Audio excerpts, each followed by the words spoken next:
নিশ্চিত মৃত্যু জেনেও পুরুষ মৌমাছি কেন স্ত্রী মৌমাছির সাথে মিলন করে? আসলে মৌমাছি শান্ত ধরনের হয়ে থাকে। এরা মৃত্যুর জন্য মোটেও ভয় পায় না।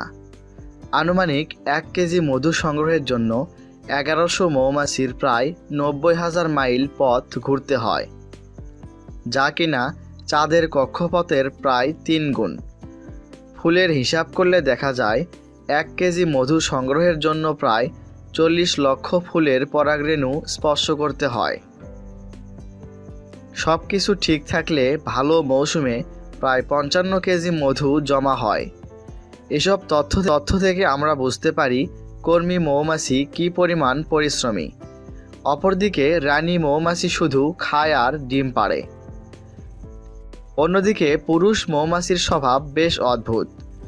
এরা জীবনেও কোনো কাজ করে না। এমনকি কর্মী মৌমাছিকে এদের খাবার পর্যন্ত মুখে তুলে দিতে হয়।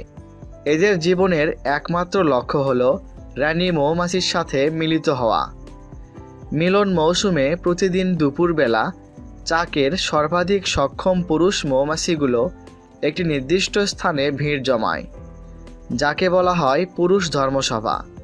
ঠিক একই সময়ে চাক থেকে রানী মৌমাছি ঘুরতে বের হয়, যাকে বলা হয় দি মিটিং ফ্লাইট। রানী মৌমাছি হঠাৎ করে ঢুকে পড়ে পুরুষ ধর্মসভা এলাকায়।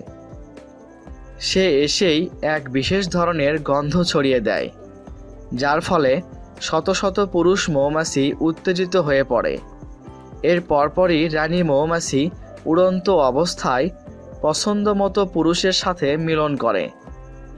রানী মৌমাছি একেবারে পর্যায়ক্রমে 18 থেকে 20টা পুরুষ মৌমাছির সাথে মিলিত হতে পারে।